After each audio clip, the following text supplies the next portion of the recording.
Genesis chapter 18. And the Lord appeared to him by the oaks of Mamre. As he sat at the door of his tent in the heat of the day, he lifted up his eyes and looked, and behold, 3 men were standing in front of him.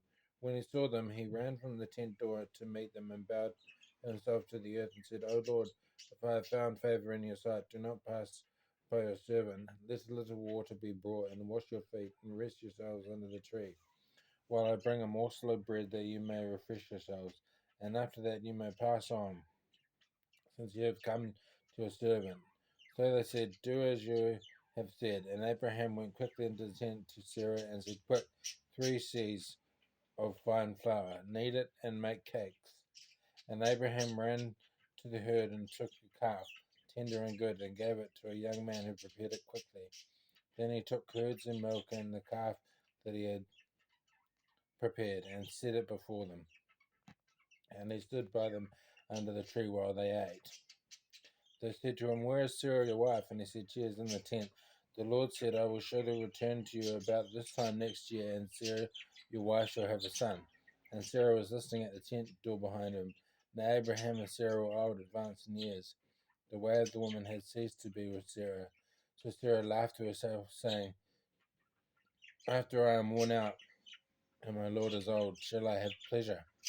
The Lord said to Abraham, Why did Sarah laugh and say, Shall I indeed bear a child now that I am old? Is anything too hard for the Lord? At the appointed time I will return to you about this time next year, and Sarah shall have a son. But Sarah denied it, saying, I did not laugh, for she was afraid. He said, No, but you did laugh. Then the men set out from there, and they looked down toward Sodom, and Abraham went with them to set them on their way. The Lord said, Shall I hide from Abraham what I am about to do?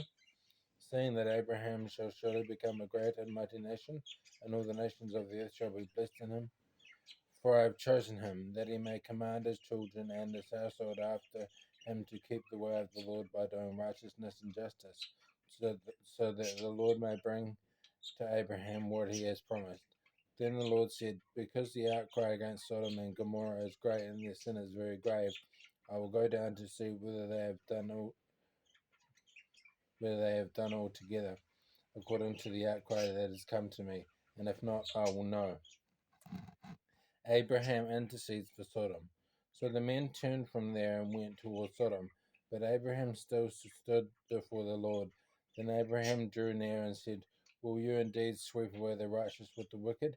Suppose there are 50 righteous within the city. Will you sweep away the place and not spare it for the 50 righteous who are in it? Far be it from you to do such a thing, to put the righteous to death with the wicked, so that the righteous fears the wicked. Far be that from you. Shall not the judge of all the earth do what is just? And the Lord said, If I find at Sodom 50 righteous in the city, I will spare the whole place for their sake. Abraham answered and said, Behold, I have undertaken to speak to the Lord, I who am but dust and ashes. Suppose 5 of the 50 righteous are lacking. Will you destroy the whole city for lack of 5? And he said, I will not destroy it if I find 45 there. Again he spoke to him and said, Suppose 40 are found there. He answered, For the sake of 40 I will not do it. Then he said, Oh, let not the Lord be angry, and I will speak. Suppose 30 are found there. He answered, I will not do it if I find 30 there. He said, Behold, I have undertaken to speak to the Lord. Suppose 20 are found there. He answered, For the sake of 20 I will not destroy it. Then he said, Oh, let not the Lord be angry, and I will speak again, but this once. Suppose 10 are found there. He answered, For the sake of 10 I will not destroy it.